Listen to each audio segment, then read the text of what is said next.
Hey guys, Techman here, also known as Matthew Rivera, and today I'm going to be reviewing the Panasonic AG-DVX100A. So without further ado, let's begin.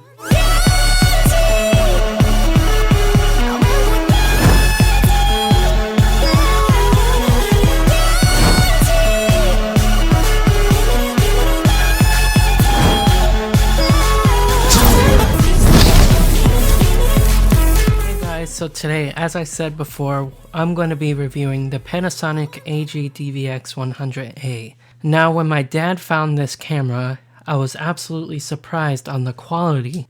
Now, this is a DV camera, which means it is a digital video camera. I say it's a digital video camera is because it is.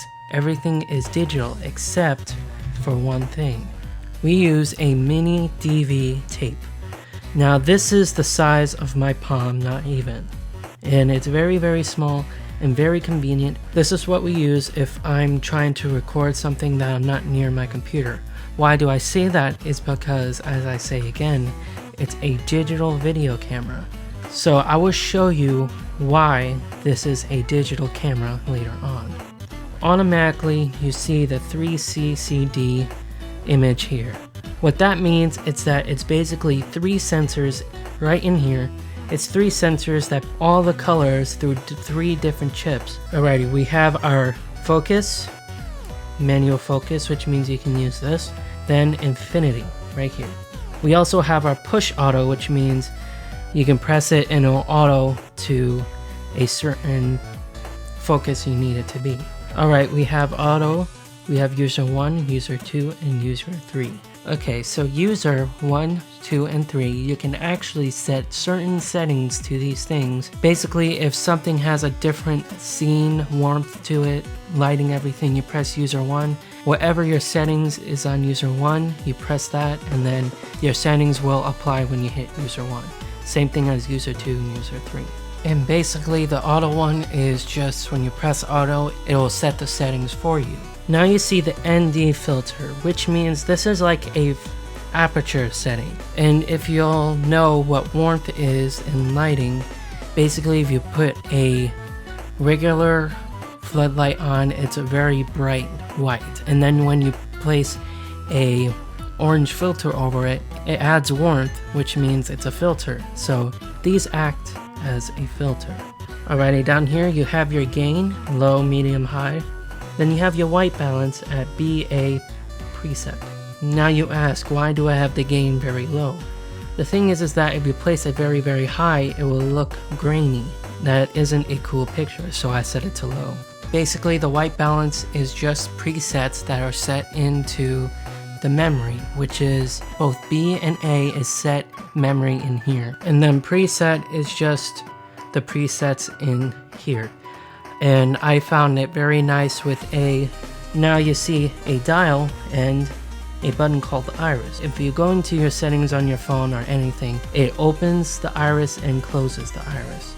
And then this button sets it to manual, auto. You have your zoom in, zoom out dial. You have your autofocus dial, which is pretty cool. Moving on, of course you have this huge lens. What AWB is that when you press this, it will just set everything to default. You have servo and then you have manual. What this dial is, it's the zoom. If you press it to servo, you cannot move it. And you don't want to because it's set to a motor for either up here or over here. Now over here is your input, and both of these connect to the XLRs on the side. That's why I like this camera, because it has an XLR built into it. And then you have switches here to set it to line and mic. Now you see this very shiny thing right over here. If you have this camera, do not block it. It's a white balance sensor. You guys are wondering, how is this digital? It's because of this little wire right here. What this wire is, it's called a digital video wire. This is called a firewire. And some computers have a built-in FireWire adapter, and some you have to get the card or a USB or whatever to hook up a DV to it. This has a little case over it, and when you unplug it, you get to see this. You get to see the red, white, and blue S-Video. S-Video in this type of technology is like HDMI back then. It's better than the RGB. Alrighty, you have your Panasonic handle here, and then you have your DV cassette players. Then moving up, you have your zoom in, zoom out dial here, and then handle zoom. What a handle zoom is that if you place this at 1, you can see up here that there is a zoom in and zoom out. And then you have your record button. You have your horseshoe, which means you can place a light there, you can place a microphone. It's mainly for a microphone, but we have a built-in one, which is stereo left and right, which is very, very, very cool. Here's the eject button here. You have this white button here, locks it. When you press it in and open it, it opens. And this is where you place your mini cassette tape in. Now what I learned is that you see that green thing right here? This is a record save button, which means you slide it to the other side and it saves it and nobody can record. And then you slide it to the other side, which is right now, and you can record. What I learned over the past few times using this, that button faces towards you, and then you just place it right back in and it coils itself around. It takes a few seconds to make it coil around, and then when you're done with it, you can press this again and it fixes itself, and then you can pop it right back out. Finally, we're on the back and we're almost done. And then I'm going to show you the video quality of this. Now we have our record button here, which is the red one, and then we have our turn on and off switch right here. Same thing as the eject button. You press this and you slide it and it turns on. You have your battery here, and you see that little gray button over there. You press that and you slide up and it takes it right out. Now I yet to find this piece. You see this little input jack here. What you can do is either charge your internal battery, which keeps the time, or you can actually run this off of AC power. Now this is a cool feature to have, and I didn't realize it until I watched a few videos on this. So you see this little panel right here. Now when you open this, it reveals something pretty cool. It reveals a headphone jack and then a camera remote. A camera remote is that back in the day, they used to have remotes, and you can control your camera a certain amount of distance away, and you don't have to tend to the camera. Moving to camera and VCR. Camera is basically what it is. It's a camera, and then when you press this, it switches to VCR. VCR is this thing over here. You get to preview whatever you recorded, and if you're using a DV cable here to your computer, you don't have to use the VCR, and you don't even have to add a DV mini tape, and you don't even have to press record. You can press record on any video editing program that allows DV connectivity, and what I use is of course Sony Vegas Pro.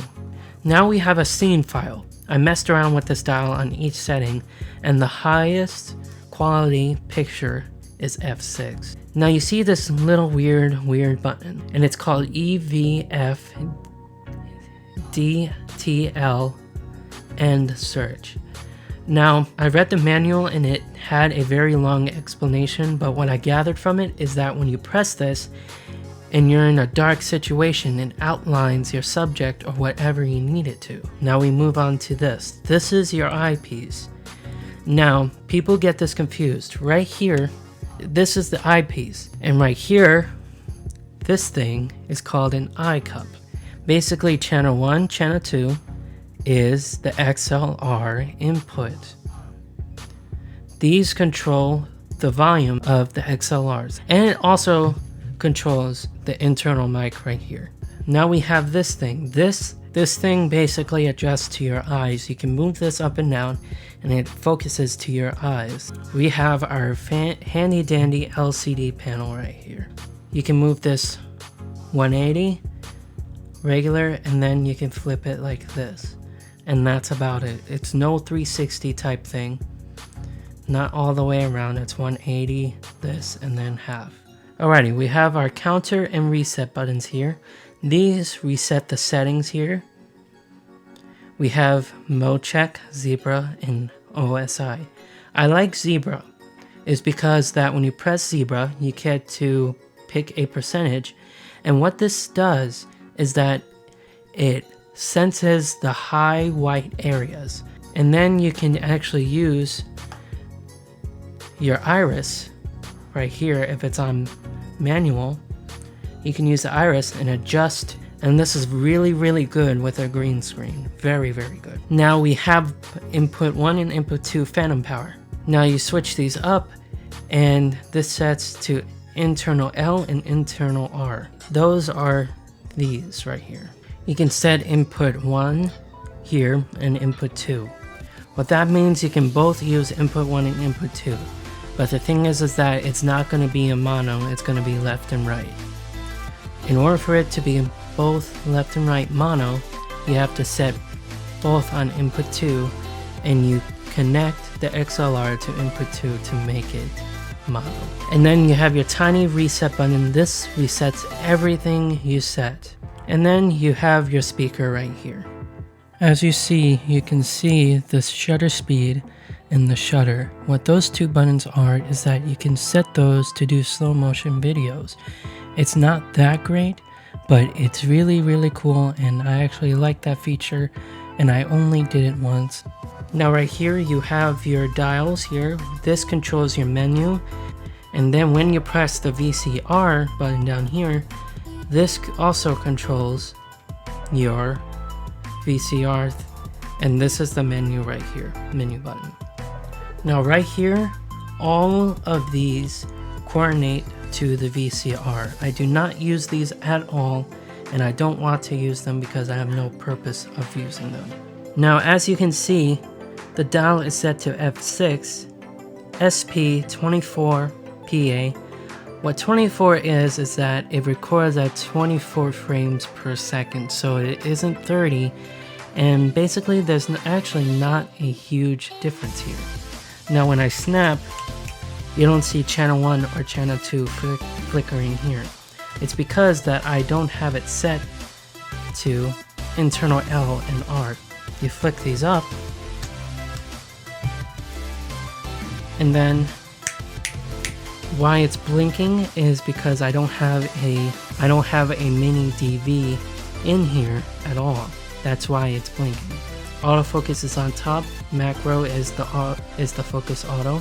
This is the brightness. The open is your aperture, your main iris, and then this 0 dB is there's a setting in here that you can set everything to a plus 16 dB. Now enough of me talking, let's get to some test footage.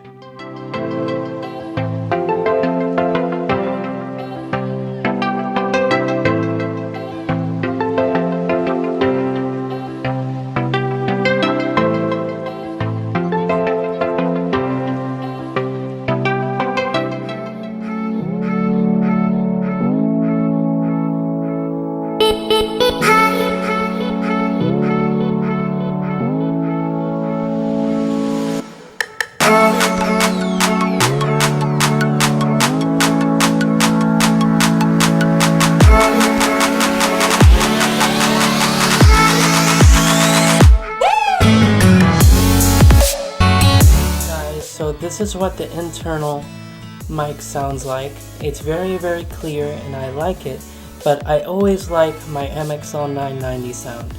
And as you can see, this camera is very heavy. I can raise it up, but it's just ridiculously heavy. You can see me shaking probably. And yeah, it's very heavy.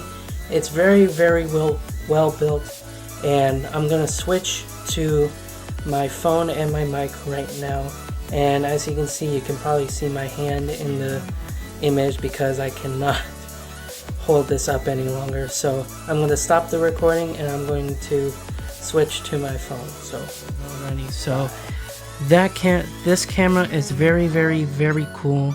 I love it. It's not the best quality, but it's very good quality, and it's not that analog type of camera that's very blurry. Anyways guys, I hope you enjoyed this video. I know this video was very long, but there was so much to cover on this camera. Anyways, I hope you enjoyed this video, and this is the Techman signing off. See you later guys.